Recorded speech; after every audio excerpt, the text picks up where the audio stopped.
అందుకే మిత్రులారా, ఇన్ని సంక్షేమ కార్యక్రమాలతో పాటు వెంకటరెడ్డి గారు ఇప్పుడే చెప్పారు, అభివృద్ధి కార్యక్రమాలు, రోడ్లు దాదాపు ఈ రాష్ట్రంలో ఏ రోడ్డు కూడా వదిలేదు అని చెప్పే విధంగా దాదాపు 20,000 కోట్ల రూపాయలతో కేవలం R&Dకి సంబంధించి రోడ్ల మరమ్మతులు, కొత్త రోడ్లు వేసేటువంటి కార్యక్రమాన్ని కూడా వారు చేపట్టారు. రెవెన్యూ వ్యవస్థకు సంబంధించి ధరని బంగాళాఖాతంలో వేసి ఈరోజు భూభారత్ చట్టాన్ని పొంగులేటి శ్రీనివాసరెడ్డి గారు తీసుకొచ్చారు.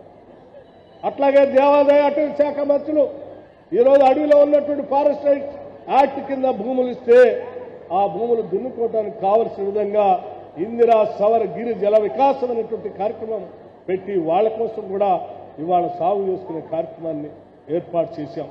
ఈ రకంగా ఏ ఒక్కరిని కూడా వదిలిపెట్టకుండా పనిచేస్తున్నటువంటి మన ప్రభుత్వం, ప్రజాప్రభుత్వం, ఇందిరమ్మ ప్రభుత్వం మన కోసం పనిచేస్తూ ఉంది. ఈ పనిచేసే ప్రభుత్వాన్ని గుండెల్లో పెట్టుకొని ప్రతి ఒక్కళ్ళు కూడా కాపాడుకోవాల్సిందిగా నేను మీ అందరికీ విజ్ఞప్తి చేస్తా ఉన్నాను. ఎందుకంటే కాంగ్రెస్ పార్టీ ప్రజాప్రభుత్వం తప్ప ప్రజల గురించి ఆలోచన చేసే పార్టీలు ఈ దేశంలో ఏమీ లేవు. అనేక దశాబ్దాలుగా చూసినటువంటి వ్యక్తిగా చెప్తా ఉన్నాను. అందరి కోసం ఆలోచన చేసేది కేవలం కాంగ్రెస్ పార్టీ ఒకటే.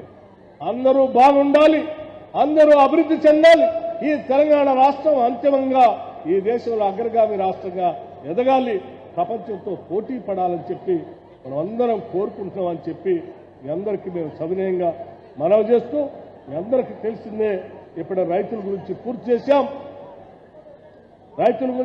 చేశాం. రేపు మహిళల గురించి కార్యక్రమాన్ని, వడ్డీ లేని రుణాలకు సంబంధించిన కార్యక్రమాన్ని ప్రతి శాసనసభ నియోజకవర్గంలో ఒక ఉత్సవాల్లాగా చేపడుతున్నాం. ఆ తర్వాత నిరుద్యోగ యువతి యువకుల కోసం యువ వికాస కార్యక్రమాన్ని కూడా ఉత్సవాల్లాగా చేపడతామని చెప్పి మీ అందరికీ తెలియజేస్తూ, కార్యక్రమానికి వచ్చినటువంటి మీ అందరికీ కూడా మరొకసారి నా హృదయపూర్వకమైనటువంటి అభినందనలు తెలియజేస్తూ, మీ అందరికీ మరొకసారి నా కృతజ్ఞతలు చేయగుర్తూ కాంగ్రెస్ పార్టీని ఆశీర్వదించుకొని ముందుకు వెళ్లవలసిందిగా కోరుతూ నమస్కరిస్తున్నాను. జై హింద్.